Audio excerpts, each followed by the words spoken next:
Welcome back to the movie recap. Today I'm gonna show you a 2016 Argentine crime thriller film called At the End of the Tunnel. Spoilers ahead. Sit back, relax, and enjoy the video. The movie starts with a blast of thunder and rainstorms in the evening. There is a big house that has a dreary dog, and in the basement, a man with a wheelchair is working with electronic stuff. Oftentimes, he's in the backyard or living room taking a smoke. He is calling someone about his dog's test results and searches online on how to let it sleep.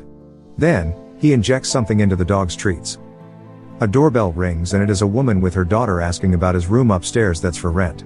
They go up there while the man goes to smoke. Suddenly, the woman says they'll move in, so the man has no choice. The woman is unpacking while speaking to the man. She shares that she's a stripper, but the man says it's not his problem, so he goes outside to smoke. Suddenly, the woman comes outside, looking for her daughter. As she goes through the backyard, she sees a damaged and abandoned car and slide. She strangely reacts to them while looking for her daughter.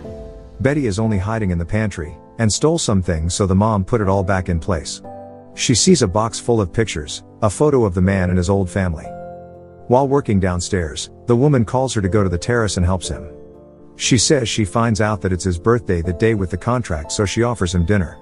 Apparently, her daughter isn't talking for 2 years now. She gives the man a nice dance as well, which the man couldn't stop thinking about. While looking at her, she sees Betty moving closer to the dog. The woman carries her screaming, but the dog suddenly stands, then Betty cuddles it. He goes down to his basement and cries when he hears something from the wall. He uses his stethoscope to listen, and he hears that the men there are talking about him, his noise, elevator, and that they should have plastered his wall. The woman calls her about his dog, so he hurriedly connects the stethoscope to his computer and records it. Berta, the woman, gives him wine and prepares food for the dog's betterment.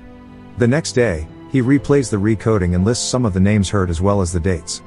Due to more curiosity, he screws a small hole into his wall, and installs a camera to see the other side.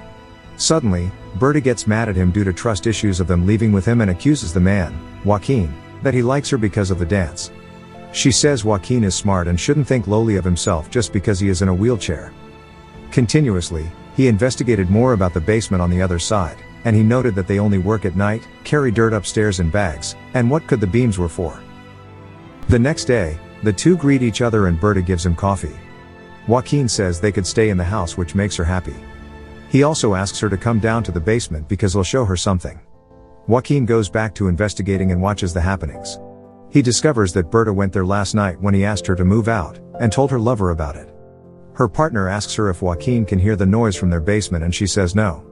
He then tells her to keep Joaquin occupied. He gets shocked by what he just watched, and when he's sleeping, Betty watches him strangely. The next day, Berta will run some errands, so she left Betty with Joaquin.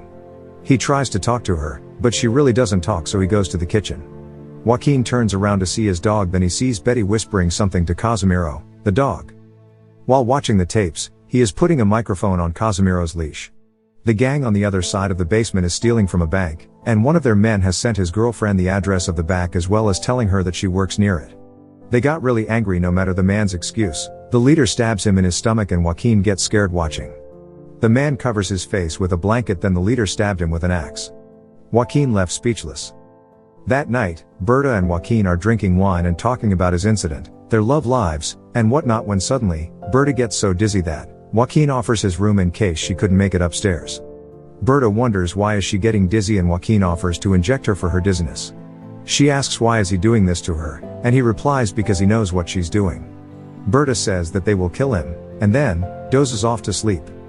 Meanwhile, in the other basement, the robbers team note that there are storages in the bank full of money that they cannot touch because it is connected to the alarm.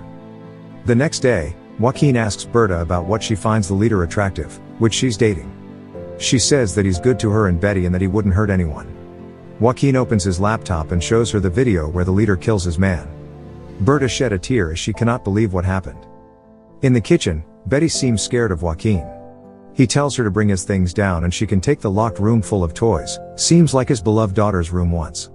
He then goes to the basement and measures the need to make a tunnel. Joaquin prepares a lot of things, which seems like he has a plan. In his bedroom, he is massaging Berta while having a little chat. She warns him to be careful what he texts because he might be killed. Joaquin assures her that he can beat him, and tells her the plan where he will get some parts from their robbed money down the tunnel. Back in the other basement, the men notice that there's a pipe near the tunnel. Joaquin then searches for other water pipes in their place. The bank robbers team will correct water meters and prepare the roof for the charge, so they adjust their robbery on Christmas Day. They will also change the carts, so Joaquin will also adjust the measurements in his plan. Digging a hole down in his basement, he discovers the tunnel itself. He covers his basement with the soil from the tunnel. While exploring it, some men go to their basement and will check it. Joaquin gets nervous and hurriedly claws himself farther because a man is already standing at the start of the tunnel. Joaquin goes at the turn and covers himself with the soil so they won't see him. The two men crawling and checking the tunnel are the boss and his brother. They are talking something about their hideout that Lefty, their man, knows as well, so they are having a little argument. Joaquin used their noises to crawl to his home. Back at his place, he's looking for Betty, but he can't find her anywhere.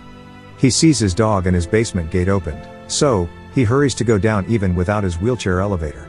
With his installed camera and moved tunnel cover, he sees Betty in the other basement exploring the soils and such.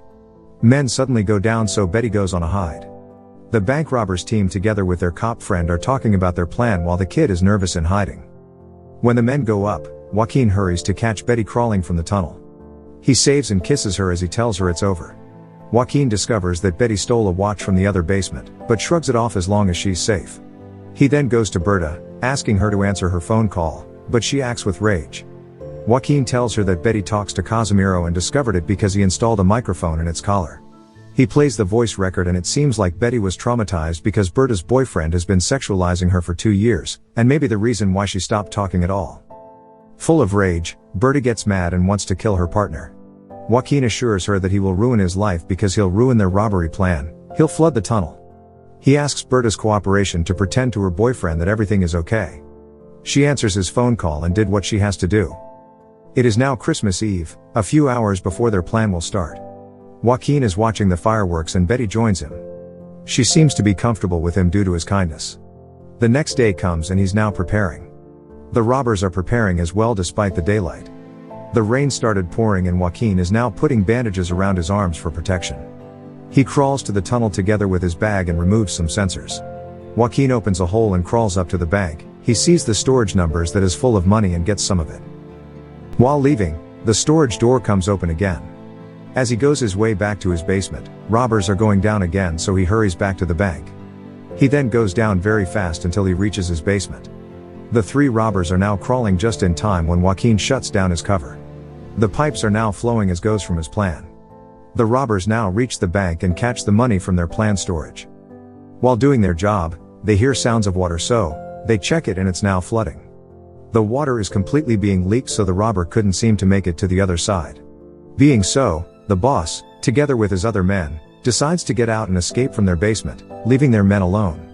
Joaquin opens his cover as he sees the man being flooded. He tries to help her, but she only grabs him down, so he's left with no choice but to leave her alone. He cries out of empathy while he covers his tunnel opening.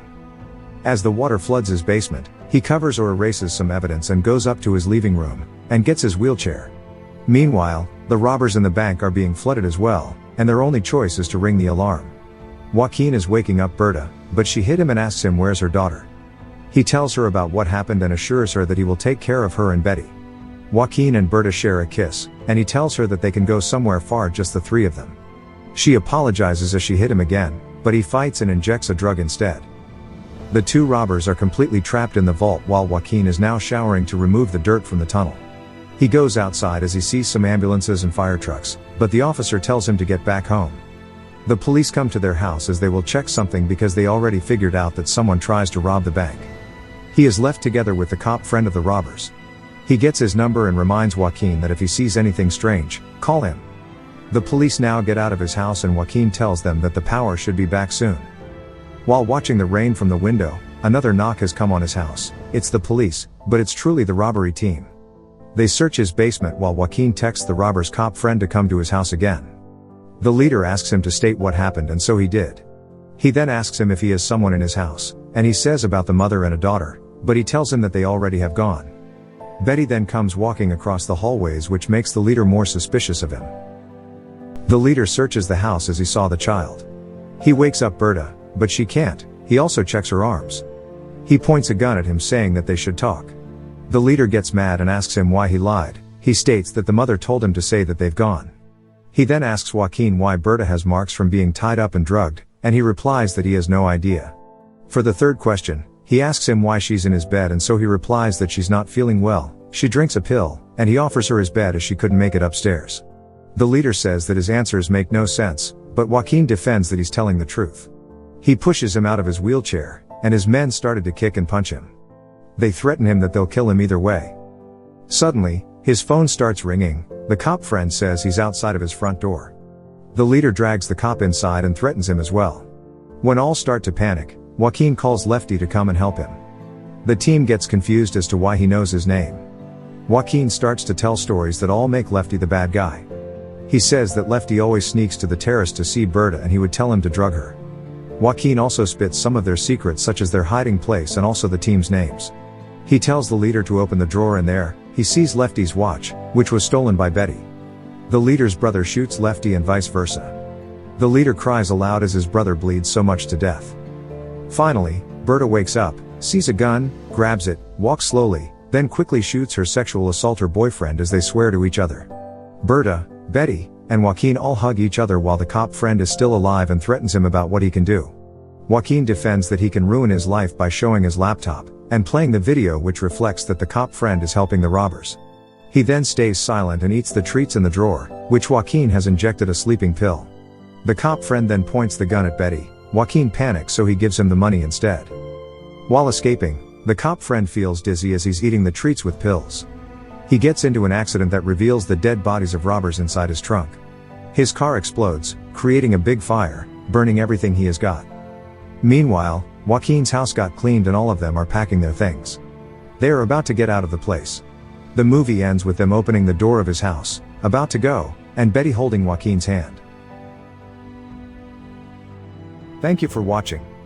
Subscribe for more videos like this to help the channel out. Have a nice day.